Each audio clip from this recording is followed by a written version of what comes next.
everyone. It's Eric Lay, mortgage consultant with Guaranteed Rate in Meridian, Idaho, and joined again by Charlotte Jean, realtor at Birch and Cedar Realty Group. Good morning, Charlotte. How's it going today? Good morning. Great. How are you?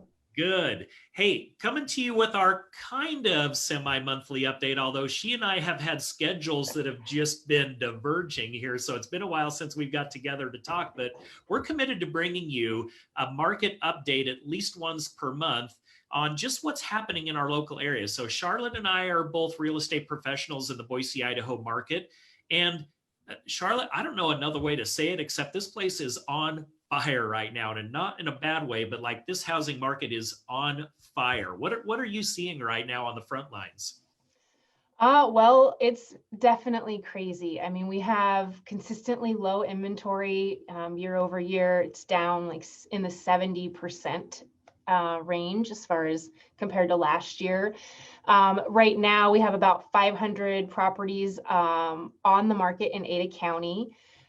So we have about less than 2 weeks of inventory before we run out. So if nothing else comes on the market, we are out of inventory in less than 2 weeks. So it's just been kind of crazy. We're seeing a lot of multiple offers.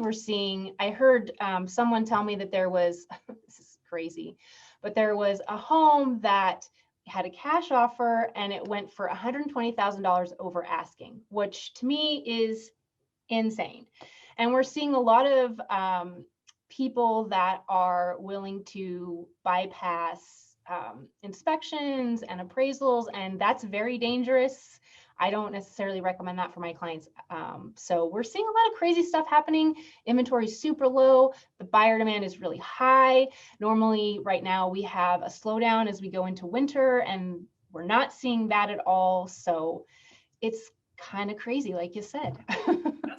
That's fascinating. So when you said no appraisals, and will you say that one more time? Because I think that's something that, well, if you've been in our area for any amount of time, in fact, that's kind of a new dynamic to this competitiveness, right? Do you Yeah. want to touch on that just a little bit more? Because I think that's something that is really important for people to understand, especially with regard to the reality of how strong this market is if you're a seller and how competitive it is if you're a buyer right now. Yeah, so you are definitely at the advantage if you are a seller because there's just the buyer pool is so big and inventory is so low. And we're seeing a lot of multiple offers, sometimes 20, 30. I mean, it's really, really crazy. And some buyers, if they are in a position to bypass those inspections, right? Those inspections protect the buyer from things that they can't see when they're looking at the home. Mold issues or roof issues or, things in the attic, insulation, just, a lot of different things can come up when you own a home. And especially even if it's brand new, we see a lot of stuff come up on brand new homes as far as inspections as well. So when you're bypassing that, you're putting a lot of risk as a buyer on yourself for these things that you can't see. Those inspections are here to protect you, and you really should not bypass them. I mean, if you have the ability to have a bunch of money in savings so that if you bypass that inspection and you find that there's mold in your home and you have to have that remediated, like if you have that, okay, great. But if you don't, you really need to be careful because there are a lot of expenses that can come up from owning a home. They're not cheap. They're really expensive. So that is there to protect you. And we are seeing people bypass that. And I don't recommend it, but it is something that's new here and we're seeing a lot more of it. Yeah.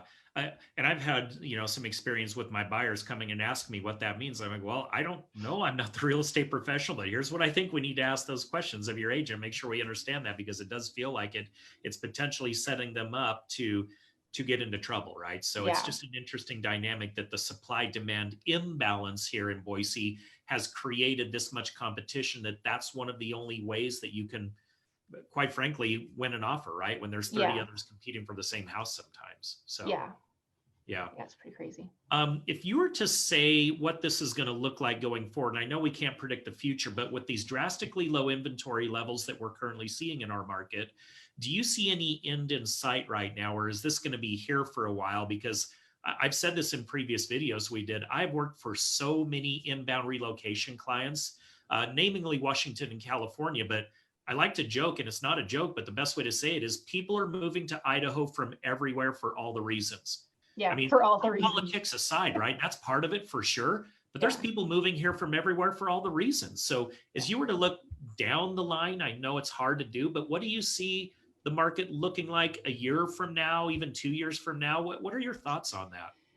Obviously, like you said, it's hard to predict, but even prior to 2020 and all that 2020 brought for us, there was an inbound, not exodus, but an inbound plethora of people coming in from all over the country. And so even after our pandemic perhaps resolves, there is a new normal, and there will be a new normal, whether that's, companies allowing people to work remotely, any of those kinds of things. I don't see the end in sight for people coming here because of things like that. It's a great place to live. We all know that. We live here.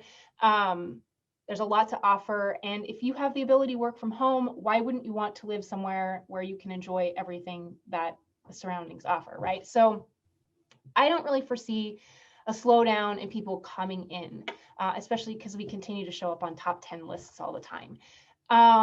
What I also don't see, because of that high buyer demand, because so many people are coming in, unless we start seeing a bunch of inventory, which seems unlikely because the buyer demand is so high, I kind of foresee this continuing for the next year at least.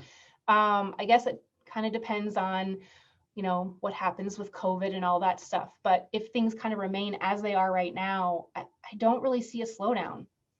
I don't know. And I also don't see any, I know we kind of talked about this on previous episodes, but foreclosures, I don't see a lot of those coming down the pipeline either. So. Right. It's pretty interesting. And I guess the thing I'll pony onto that too, because there's a lot of people that have asked me these questions here is, well, what are rates going to do after the election? Like, I need to lock my rate in. I need to get this done. I need to get this refinance going. And there's this perception that an election or a presidential election year is going to somehow drastically affect mortgage rates. And I've got just news for everybody. There's only one thing that changes interest rates, and it's investors on Wall Street. And I'm going to be really quick on this, but here's how it works, everybody. There is a mortgage that you take out on your home, a 30-year fixed or a 15-year fixed or whatever. And there's all these people that are doing that. Well, Fannie Mae and Freddie Mac, when you think about them, their job is to take these mortgages and bundle them up and then sell them on Wall Street.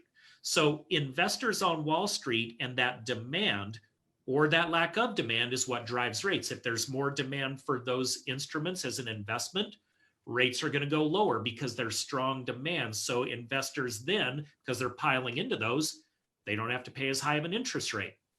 The other side of that, if there isn't a lot of demand for those, how do you get demand? Well, you tell investor, hey, the rates are higher now and you'll be rewarded more for your investment. So outside of all of these things, and there are a lot of other things that impact it, that's really the simple part of it there. I mean, you can sit there and bundle it down to that.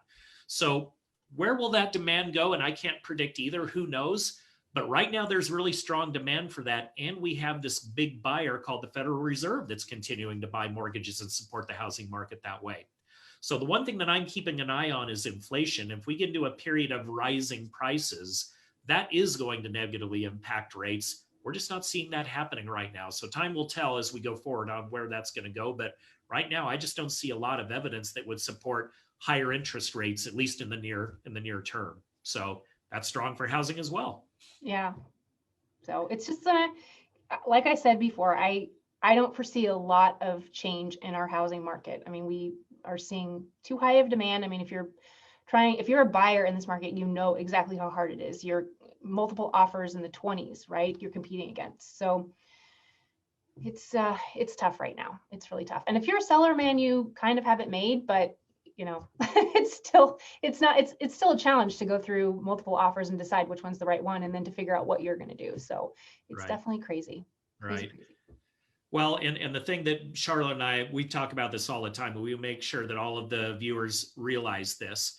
Just because you're in a period of rapidly rising prices, that doesn't negate the value of home ownership. Because if you're a renter right now, let's just say that you are, and you're considering buying a home, but these prices that we've been talking about are kind of making you nervous or just making you unsure whether or not that's the right thing to do, just keep in mind that renting gives no benefit to you. And at least if you're buying a home, there's a portion of your payment that we call it amortization. It pays down your principal, which therefore gives you equity in your home. So there's always things like that. And we can run analyses for you on rent versus buy, staying and renting versus buying a home to see whether or not that helps to make sense or not for you. So don't hesitate to reach out to either of us if you have any questions about the housing market on Charlotte's side or on the mortgage market with doing a rent versus buy analysis or questions about rates. We're here and want to be sure to be resources for all of you. So yeah, and I also wanted to add to that because there's a lot of people that are really concerned that this rise in pricing has kind of put them out of the buying market.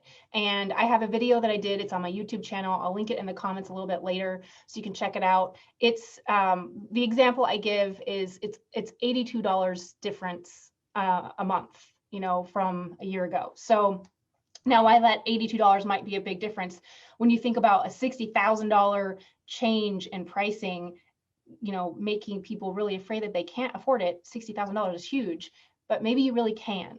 So check out the video. And if you have questions, reach out to Eric. Let's talk a little bit more about, you know, if it really did price you out or if that's still really a possibility for you. yeah, no, that's a great point. And that video was great. So what she's talking about, Charlotte, is just great about doing these weekly educational videos about something about housing. So she has a YouTube channel that she puts those on, and she'll put the link into the comments so you can go check those out. Again, she's a great follow, a lot of good information on there. But after that, just feel free to reach out to either of us. We'll make sure that we not only have her link to the YouTube channel in there, but we'll put our personal contact information in the comment section down below in this feed. So reach out to us if you have any other questions. Charlotte, any last or parting thoughts before we end? No, just it's, you know, have a great week. This is it's finally, well, we saw some snow, so it's finally colder weather, and enjoy it. I love the snow. Yes, my kids are like, I could do without. I'm like, I love it. Bring it Me on. too. So, okay, everybody. Well, again, this is Charlotte, Jean, and Eric Lay coming to you with our Let's Get Real About Real Estate segment. So it's good to see you again. We've had a little bit of a hiatus, not for any other reason except our schedules have been not quite congruent. So we're glad to see you again. And thanks so much for watching this and making this a part of your day. Bye, Charlotte. We'll talk to you again soon. Bye. Thanks, everybody.